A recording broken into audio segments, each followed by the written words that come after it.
Assalamualaikum warahmatullahi wabarakatuh. Waalaikumsalam warahmatullahi wabarakatuh. Alhamdulillah kita ketemu lagi dalam keadaan sehat walafiat, tidak ada sesuatu apapun. Untuk itu mari kita ikrarkan dengan membaca tahmid bersama-sama. Alhamdulillahirabbil alamin. Akan kita lanjutkan kisah-kisah sahabat yang pada saat ini yaitu demi menjamu tamunya, seorang sahabat memadamkan lampu di rumahnya. Seorang sahabat radhiyallahu anhu telah datang menemui Rasulullah SAW dan menceritakan kepada Rasulullah SAW mengenai kelaparan dan penderitaan yang sedang dialaminya. Rasulullah SAW menyuruh seseorang untuk menanyakan apakah di rumah beliau ada tersisa makanan atau tidak. Ternyata setelah dilihat tidak ada makanan sedikit pun yang dapat diberikan kepada orang tersebut.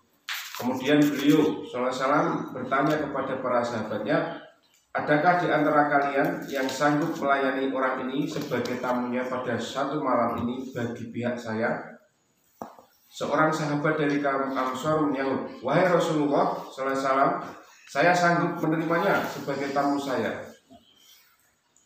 Kemudian orang Ansor itu membawa pulang orang tersebut ke rumahnya dan ia berkata kepada istrinya, orang ini adalah tamunya Rasulullah SAW, maka kita jangan sampai mengecewakannya. Kita mesti melayani dengan sebaik-baiknya. Jangan sampai kita menyembunyikan sesuatu agar dapat dihidangkan kepadanya. Lalu istrinya menjawab, demi Allah, sebenarnya aku tidak menyimpan makanan sedikit pun, kecuali sedikit saja yang hanya mencukupi untuk makan anak-anak kita sekarang ini. Orang Ansor itu berkata, kalau begitu tidurkanlah terlebih dahulu anak-anak itu. Jika mereka sudah tidur, bawalah makanan itu untuk tamu kita. Saya akan duduk mengobrol dengannya. Jika terlihat kami akan memulai makan, maka padamkanlah lampu itu sambil berpura-pura hendak membetulkannya kembali, agar tamu kita tidak mengetahui bahwa saya tidak makan bersamanya. Akhirnya rencana tersebut berjalan dengan lancar, sedangkan suami istri itu dan anak-anak mereka terpaksa menahan lapar pada malam itu semata-mata agar tamu mereka dapat makan dengan puas dan kenyang. Sehubungan dengan peristiwa itu, Allah Subhanahu wa ta'ala telah berfirman yang artinya, dan mereka mengutamakan orang-orang muhajirin atas diri mereka sendiri sekalipun mereka dalam kesusahan. Faedah dari cerita ini, masih banyak kisah-kisah para sahabat radhiyallahu anhu yang sama dengan kisah di atas.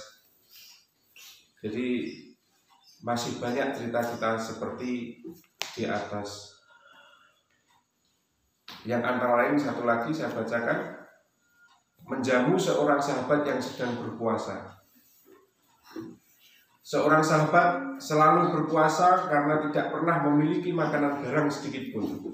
Sementara itu seorang sahabat dari kalangan Ansor yaitu Thabit radhiyallahu anhu telah mengetahui keadaan sahabat tersebut. Maka ia berkata kepada istrinya, aku akan membawa seorang tamu pada malam ini. Jika sudah siap, kita akan duduk di hadapan hidangan, maka padamkanlah lampu.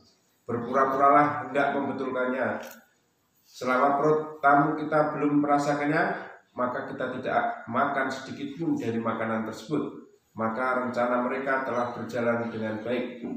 Pada keesokan paginya, ketika Thabit radhiyallahu anhu hadir di majelis Rasulullah SAW, maka Rasulullah SAW telah bersabda kepadanya, wahai Thabit, Allah sangat menghargai pelayanan yang telah engkau berikan kepada tamumu pada malam tadi.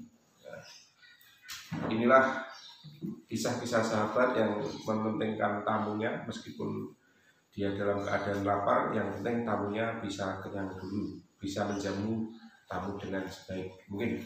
Semoga kita dapat memahami isi ini dan mengamalkannya serta menyampaikan kepada yang lainnya. Demikian yang kita bacakan, kita tutup dengan wassalamualaikum warahmatullahi wabarakatuh. Waalaikumsalam warahmatullahi wabarakatuh.